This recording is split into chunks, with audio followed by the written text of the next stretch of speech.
Bootcamp Yesus. Renungan diinspirasi dari Injil Suci menurut Matius bab 16 ayat 24 sampai dengan 28. Lalu Yesus berkata kepada murid-muridnya, "Setiap orang yang mau mengikuti aku, ia harus menyangkal dirinya, memikul salibnya dan mengikuti aku. Karena barang siapa mau menyelamatkan nyawanya, ia akan kehilangan nyawanya. Tetapi barang siapa kehilangan nyawanya karena aku, ia akan memperolehnya. Apa gunanya seorang memperoleh seluruh dunia, tetapi kehilangan nyawanya? Dan apakah yang dapat diberikannya sebagai ganti nyawanya?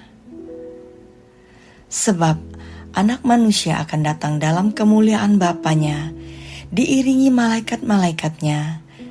Pada waktu itu, ia akan membalas setiap orang menurut perbuatannya. Aku berkata kepadamu, sesungguhnya di antara orang yang hadir di sini, ada yang tidak akan mati sebelum mereka melihat Anak Manusia datang sebagai Raja dalam kerajaannya." Demikianlah sabda Tuhan. Terpujilah Kristus. Saya pernah dikirim ke suatu bootcamp oleh kantor saya. Dengan bis kami dibawa ke arah perbukitan di luar kota. Saya dan 3 teman diturunkan di pinggir perkebunan tanpa boleh membawa apapun kecuali instruksi untuk menuju ke meeting point di sebuah resort. Ternyata dibutuhkan 3 hari untuk akhirnya sampai ke meeting point.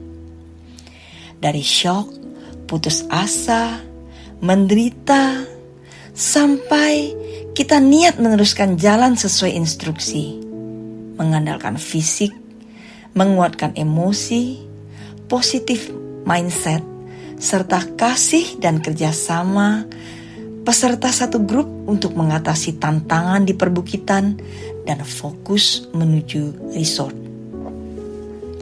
Membaca perikop hari ini, saya teringat konsep bootcamp tersebut apabila dikaitkan dengan permuritan Yesus dan prasyaratnya. Yesus berkata, "Siapa yang mau mengikuti aku?" Kata mau atau bersedia menyiratkan niat. Ada unsur sukacita dan ketetapan hati dalam pilihan itu. Tidak sekedar mau saja, tapi ada 3 persyaratan yang harus dipenuhi yang tidak kalah menantangnya. Yaitu, pertama, menyangkal diri.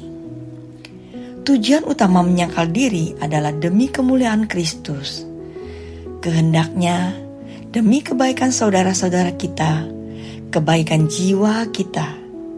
Suatu pelajaran yang sulit dan keras karena bertentangan dengan naluri dasar manusia yang ingin berbangga, sadar status sosial, status profesi. Bila dikaitkan dengan Injil Matius ayat 26, menyangkal diri berarti lebih mementingkan nyawa atau hidup yang kekal, yang bobotnya lebih tinggi dari ukuran-ukuran manusiawi. Prasyarat yang kedua, memikul salib.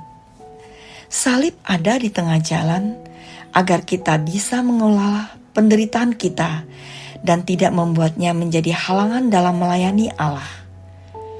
Dengan kata lain, tidak sekedar memikul salib, kita harus bisa mengangkatnya. Artinya, bagaimana kita bisa mengembangkan salib penderitaan agar menjadi sumber kebaikan bagi saya.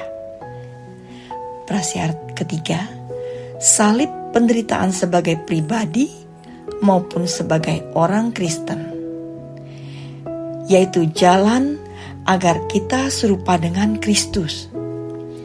Mengikuti Kristus sambil memanggul salib adalah keharusan bagi pengikutnya. Analoginya, kita memanggul bagian belakang salib Yesus, sementara Yesus memanggul bagian depan yang berat. Kita mengikutinya sambil menyerap dorongan semangat darinya. Mengikuti Yesus demi mendapat kemuliaannya adalah perjalanan panjang dan tidak mudah. Siapkah kita menjalankan bootcamp bersama Yesus? Marilah kita berdoa. Ya Yesus panutanku, izinkanlah aku selalu berada di jalan salib-Mu. Meskipun aku sering jatuh bangkit berulang kali, bisikanlah selalu teguran lembut-Mu yang selalu menguatkan langkahku dalam memanggul salib bersama-Mu. Mohon rahmat Roh Kudus untuk selalu menjaga hidupku, agar hanya mengandalkan-Mu dan diingatkan bahwa keduniawian adalah tidak sekekal dan sehakiki cinta-Mu. Amin.